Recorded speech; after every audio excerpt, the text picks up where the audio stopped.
ကြောင်မွေးသူတိုင်းသိထားတဲ့ကြောင်နမိတ်ကြောင်ပြောချင်ပါတယ်အိမ်မှာကြောင်မွေးထားရင်ဒီနမိတ်တွေသိထားသင့်ပါတယ်နမိတ်1အိမ်ကအထွက်နောက်ကကြောင်လိုက်လာရင်ဒါသင့်ကိုငွေရှာခိုင်းတာပါအဲ့ဒီလိုငွေရလာတတ်ပါတယ်နံပါတ်2အိမ်ဆောင်နေကြတဲ့ကခြံထဲကိုကြောင်ထဲမွေးပါအဲ့ဒီအိမ်တော်ရုံနဲ့ကြွက်မလာပါဘူးနံပါတ်3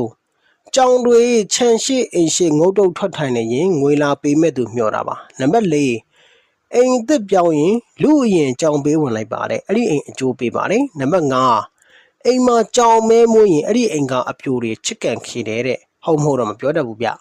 အိမ်မှာကြောင်နက်ရှိရင်မျက်စိစွန်တဲ့အခါသူ့အမီးနဲ့ပုတ်ပေးပါတဲ့နှုတ်ရင်ပြန်ပြောက်ပါတယ်တဲ့နောက်ပြီးတော့နံပါတ်9ကြောင်ချီပြီးချောင်းမြောင်းမကူရပါဘူးကိုပါရင်နဲ့တက်ပါတယ်တဲ့နံပါတ်10ကြောင်တွေနရွက်ခဏခဏကုတ်ရင်မျက်နှာပုတ်ရင်ဧည့်သည်မျောတာဘာလာတတ်ပါလဲနံပါတ်9ကြောင်ကိုရေချုံးရင်ကြောင်ကပြန်ကျိန်ဆဲတယ်လို့မိုးရွာတတ်ပါတယ်တဲ့နံပါတ်10ကြောင်နာချီရင်ဝင်တတ်ပါတယ်ခဏခဏချီရင်တော့အိမ်သားတယောက်ဖျားတတ်ပါတယ်နံပါတ်17အပြိုတွေကြောင်မီးတက်နေမိရင်ကျိန်ဆဲခံရလို့အဲ့ဒီနှစ်လည်းမရပါဘူးရှက်ပြသွားတဲ့သူတွေတစ်ခါနေနေဟိုင်းသွားတတ်ပါတယ်နံပါတ်7ကြောင်တွေခြေလေးဖက်လုံးသိမ်ပြီးကျွညွန်လေးထိုင်ရာသီဥတုအေးပါတယ်ပိုလိုပလက်အိမ်တော်ရာသီဥတုပူပါလိမ့်မယ်နံပါတ်73ကြောင်တွေနေရလိုက်ကားတွေကိုခဏကုတ်ရင်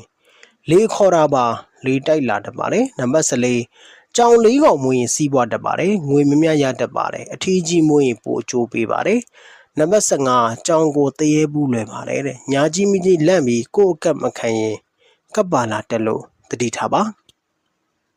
နံပါတ်16အိမ်မှာကြောင်ရှိရင်ပညာသည်တွေတိုက်ခိုက်တာကိုအကာအကွယ်ဖြစ်ပါတယ်။နူးညံ့တဲ့တော်မို့လူအစာသူတို့ခံရတတ်ပါတယ်။နံပါတ်19သခင်နာမကျန်းဖြစ်ရင်တော့ကြောင်ထွက်ပြေးတတ်ပါတယ်။ဒါမဲ့ပြေးခဲ့ပါတယ်။ကိုစားတည်သွားကြတာများပါတယ်။ကြောင်တွေတစ်ပင်တွေပန်းနေကြခဏငေးမောနေရင်မမြင်ရတဲ့နက်တငယ်လေးတွေကြွလာတတ်ပါတယ်။နံပါတ်19ကြောင်တွေမျိုးလုံးပြူသားငေးနေရင်ကွယ်ပုံးနေရင်နာနာဘွားတွေ့လို့ပါ။နံပါတ်20